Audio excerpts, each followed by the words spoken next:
Haleluya, mtu wa Mungu. Praise the Lord. Nataka nikwambie siri ambayo ipo kwenye amani. Siri iliyopo kwenye amani. Kuna siri gani kwenye amani? Ukitaka kufanikiwa, usiruhusu amani itoke ndani ya moyo wako. Usiruhusu kitu chochote kiondoe amani ndani ya moyo wako. Ukitaka kufanikiwa, basi ruhusu amani itawale ndani ya moyo wako. Ukitaka kukua kiroho, kiuchumi, kiafya, kielimu, ruhusu amani itawale ndani ya moyo wako. Hakuna mafanikio pasipo amani. Mafanikio yapo kwenye amani. Ukitaka kufika mbali sana, lazima utunze amani ndani ya moyo wako.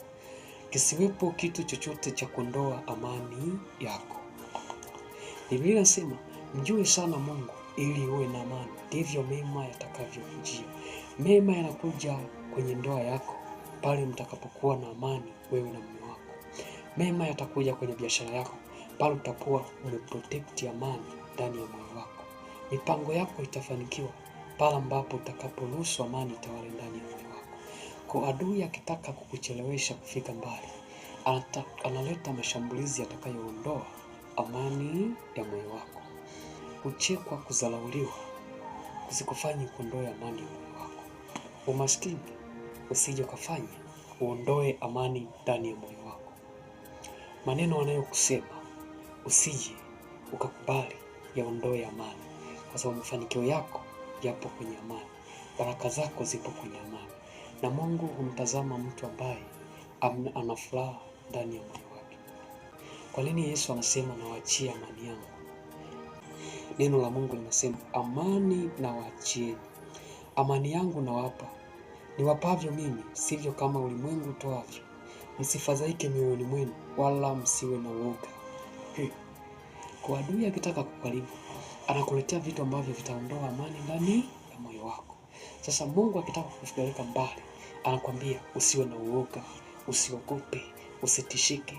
Wakati Yesu na wanafunzi wake wanataka kuvuka kwenda ng'ambo, adui akaleta upepo ili kutoa amani, zini uharibifu fuate. Kwa amani ikiondolewa, jua kinachofuata ni uharibifu. Amani ikitoka kwenye ndoa, amani ikitoka kwenye familia, amani ikitoka kwenye biashara yako, jua kinachofuata ni anguko. Sasa usikubali kitu chochote kiondoe amani ndani ya moyo wako. Watu wengi wamepoteza maisha kwa sababu ya amani imetoka ndani ya mioyo yao. Kwa nini? Unaweza ukasave gari ndani ya moyo wako, lakini gari lina mwisho. Unaweza ukamsave mke wako moyoni mwako, lakini mke wako ana mwisho. Unaweza ukafurahi umepata mchumba, lakini mchumba anaweza kawa challenge. Lakini kikubwa ambacho unataka kukisave ndani ya moyo wako ni Mungu. Ndio maana Mungu anasema, ndio maana neno la Mungu linasema, mjue sana Mungu ili uwe na amani, ndivyo mema yatakavyokujilia na kukupata. Sasa ukimjua Mungu, wewe lazima utaweka neno la Mungu ndani ya moyo wako. Sasa ndani ya moyo wako kaa neno la Mungu, mema yanatiririka. Ndio maana Biblia inasema neno la Mungu nalikae kwa wingi ndani yenu. Bado Mungu anazungumza, mpende Bwana Mungu kwa moyo wako wote.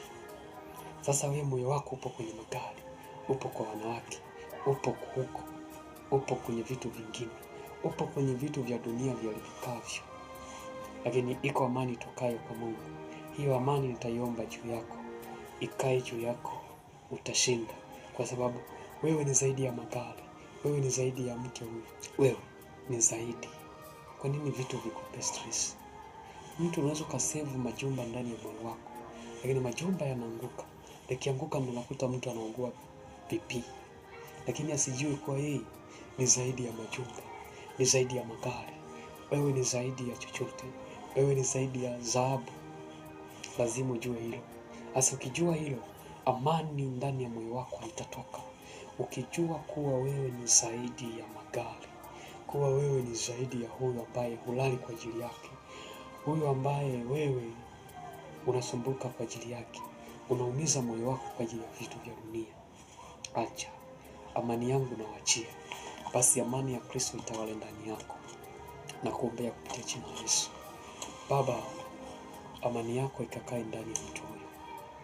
Amani yako ipitayo akili zote.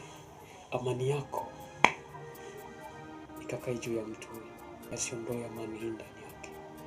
Baba, kupitia neno lako hili, amani isitoke ndani ya moyo wake, amani isitoke ndani ya moyo wake. Vitu vyovyote vya ulimwengu huu visiondoe amani ndani yake. Kupitia jina la Yesu, kwa damu ya Yesu Kristo, natamka amani ya Mungu ikatawale ndani yako. Magari yasiondoe amani, magari yanaharibika, watu wanageuka, watu wanabadilika, lakini Mungu habadiliki. Huyo akae ndani ya moyo wako. Neno la Mungu likae ndani ya moyo wako. Usikubali kitu chochote kiharibu moyo wako, kihuzunishe moyo wako. Tafuteni kwa bidii kuwa na amani na watu wote. Kwa itafute amani, acha kutafuta uharibifu. Basi msevu Kristo ndani ya moyo wako, kila kitu kitakuwa ni amani. Katikati ya mateso utakuwa na amani, katikati ya moto utakuwa na amani, katikati ya bahari ya Shamu utakuwa na amani. Maana yeye ni kila kitu, yeye ni baraka na ushindi, atakushindia. Basi baraka na neema za Mungu na kuombea ziwe juu yako. Basi amani ya Kristo ikae ndani yako, kupitia jina la Yesu Kristo. Amen. Kila kitu cha ulimwengu huu kisiondoe amani ndani ya moyo wako, kupitia jina la Yesu Kristo. Amen.